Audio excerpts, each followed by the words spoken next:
Operation London Bridge. That's the code name given to the plan in place for the days and weeks after Queen Elizabeth II's passing. The Queen has been sitting on the royal throne since 1952. That's the longest reign of any monarch in British history.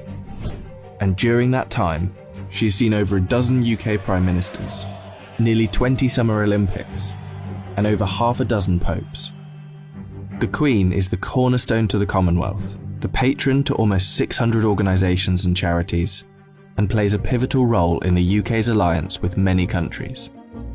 So her passing will bring about a lot of change. Not just for the United Kingdom, but potentially the world.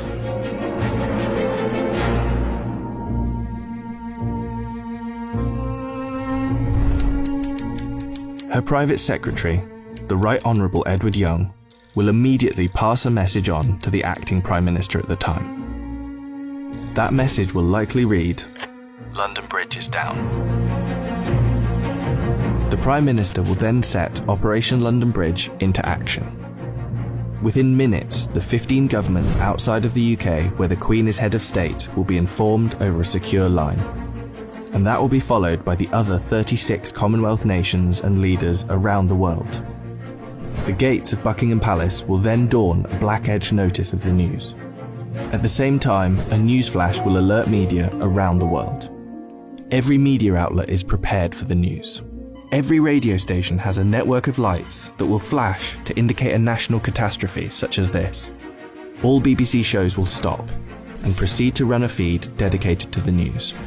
Newsreaders will change into the black suits and clothing that is on hand at all times in the news studio, and the traditional red BBC News branding will turn black.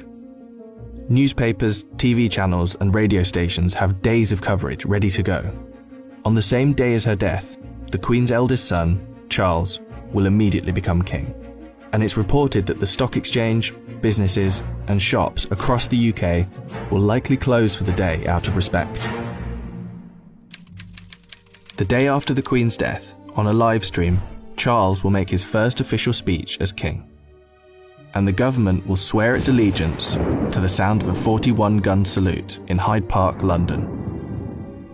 After that, King Charles, if this is the name he so chooses, will set off on a UK tour, visiting the leaders of government in the capitals of each country, Edinburgh, Belfast and Cardiff, before returning to London. During this period, TV channels will play the many documentaries already made in the Queen's honour, and the BBC will refrain from playing comedy shows as a sign of respect until after the funeral.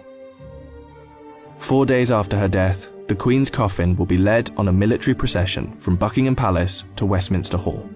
Here she will lie in state over the next 4 days, and after which King Charles, family and dignitaries will pay their respects. Then the doors will open to likely hundreds of thousands of people queued up outside.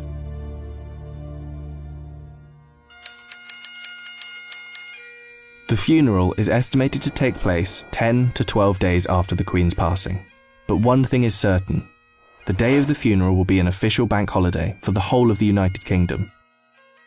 The stock exchange will close for a second time in under 2 weeks, and many businesses will follow suit. At 11 AM sharp, the bells of Big Ben will chime, the country will fall silent, and the coffin will be brought inside Westminster Abbey, where 2,000 specially invited guests will bow their heads in prayer.